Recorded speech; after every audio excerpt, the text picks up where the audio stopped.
Are you a Magic the Gathering player? Are you buried under a mountain of Magic cards?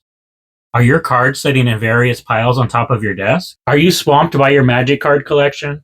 Are you drowning in a sea of dice? Do you spend more time looking for a card for your deck than actually playing the game? Then you're in the right place. My name is Josh, and I've been collecting Magic the Gathering cards for almost 3 decades. I've amassed a collection that evolved from a chaotic mess of cards to the collection you see behind me today. Welcome to the MTG Collectors Corner.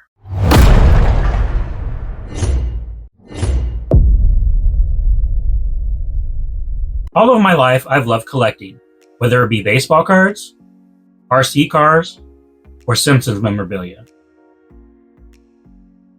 I love gathering similar items and displaying them in an aesthetically pleasing manner.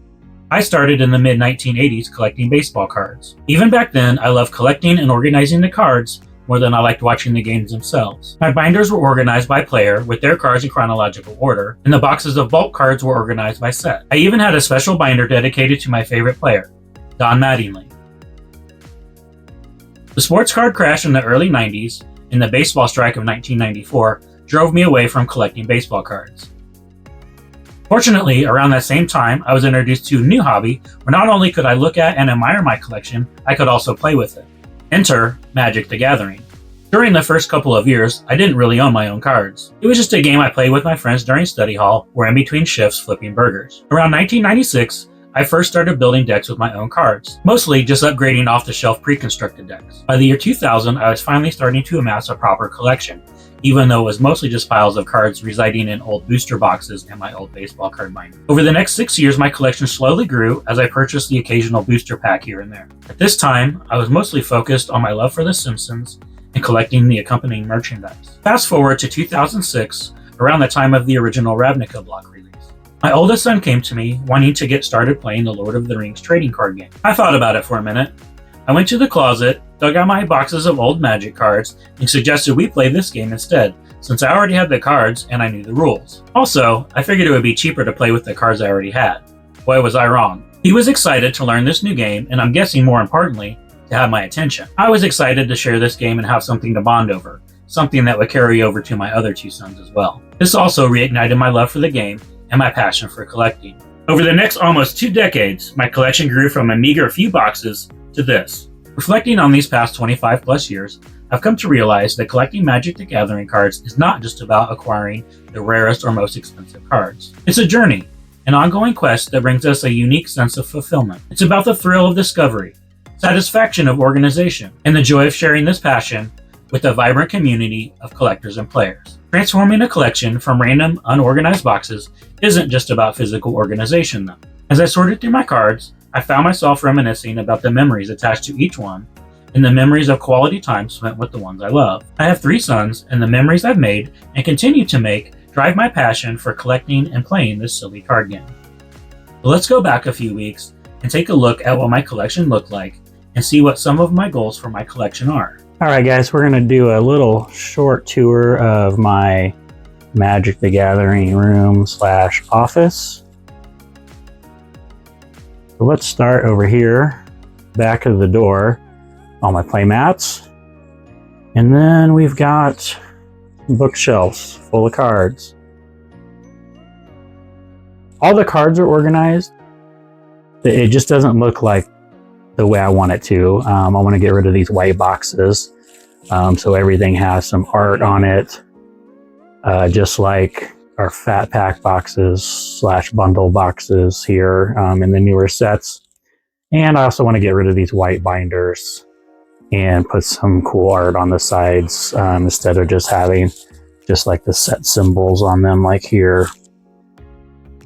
Make it look aesthetically pleasing for everyone that comes in here. So that's the cards, 4 bookshelves worth. Got some miscellaneous stuff on the top. Got Fibblethip there hanging out. This corner is mostly art on the wall. The top of the dresser is a complete mess, which it normally is. That's my catch-all for all my miscellaneous stuff. Then we got the dresser here. Mostly deck boxes in here. top 2 shelves, deck boxes and sleeves. Miscellaneous sleeves and deck boxes and junk. I will get this all organized eventually. This is secret layers. Another drawer full of secret layers. And I don't remember what's in the bottom there, but so yeah, this is a little shadow box I made from when we went to Vegas for Magic 30. That was in 2022 was the first time. I went back in 2023, had a great time.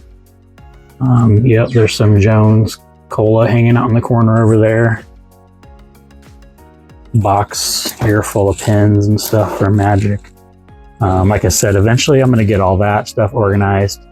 Right now I'm just working on the cards, getting them situated and looking good. I have found that if your collection is organized and looks good, it's a lot easier to get your significant other to hop on board. So I do want to show you this other corner over here. I'll walk around with Fibble Fip. Got the recent addition, which I love, to this room, the uncut sheet of War of the Spark. Got skateboard from Magic, that was last year, from MagicCon in Vegas, hanging over the window. So yeah, now the focus right now is to get all this looking good. And in my future videos, I'll go through all the supplies that I use and where to get them and whatnot. But for now, this is just a baseline of what my collection looks like. And hopefully soon it will be looking a whole lot better. So there it is. That's what it looked like just a few weeks ago. I put a lot of time and effort getting it to its current state. Even though it looks different now, the guts are still the same. Let's look at how I have my sets organized and see the contents of some of these binders. This is how I have my shelves organized. There are boxes for all the extra commons and non-commons, a binder for each set in the block, a binder for all my extra rares of that block, and also a binder for all the foils in that block. Each binder has cover art, back cover art with the other 2 sets in the block, and the spines all have the set names on the side so I can easily get to whatever I need. This is one of my favorite sets, Invasion. Let's take a look at what's inside. This is what's inside this binder and how I have all my collection organized. The pockets of most of the binders have card encyclopedias in them if they're available. These came, I believe these came from a magazine, Top Deck magazine, but I also have the ones that used to come in the bundles. These deck checklists used to be used to register decks. I'm guessing this is for Invasion block constructed or Invasion set constructed, but I use it as a checklist. Normally on the sets, I leave these 3 spots empty on some of the earlier sets. I use these to put promo cards in, mostly pre-release cards and release cards, and then if there's a advertisement card available for that set, I'll usually put it in this first slot. Then everything's organized by collector number. So that means it goes in Wooburg order: white, blue, black, red, green, and then alphabetical within those subsets. So let's flip through and see what we got going on here. I also leave a space for cards that I don't have. That way, when I do collect those cards, I don't have to shift everything. So I leave space for the cards that I'm missing.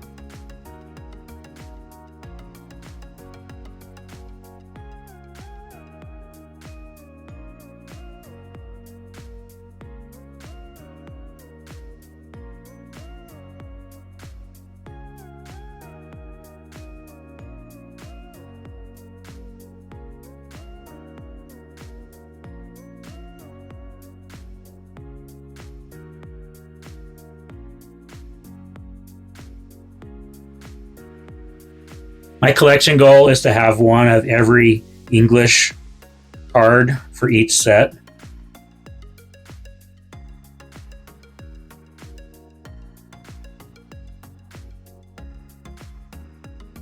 So once you get past green in this set, it starts with the multicolored cards.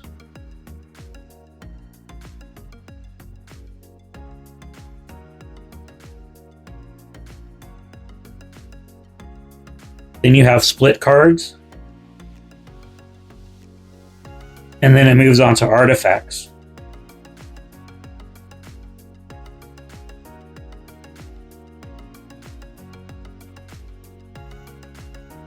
And finally, non-basic lands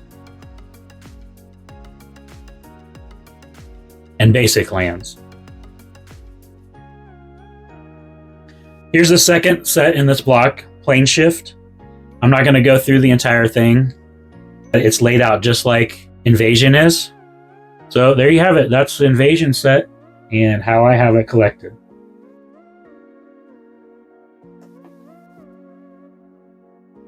My collection is currently sorted by set and collector number, a system that has served me well for years. But the world of collecting Magic the Gathering cards isn't just about order, it's also about personalization. The beauty of collecting Magic the Gathering cards lies in its versatility. There are as many ways to collect and organize as there are collectors themselves. From sorting by color, rarity, or type, or building thematic collections, the possibilities are endless. Let me know in the comments how you plan to organize or how you have already organized your collection. Also, share with me some special memories that you've made because of this game. Don't forget to check me out on Instagram and TikTok, where I do some fun trivia things and show some behind the scenes footage of my collection. Most importantly, like, share, and subscribe here so you don't miss out on any of my future videos. In the end, it's not just about the cards. It's about the memories we create, the friendships we forge, and the stories we share. It's about the love for the game and the community that surrounds it. It's about the thrill of the hunt and the joy of discovery. As we journey together through my content here, we'll explore different ways of collecting and organizing. We'll delve into the nuances of my collection and the strategies that I've employed to curate it. And of course, together we'll celebrate the sheer joy of collecting Magic the Gathering cards. So,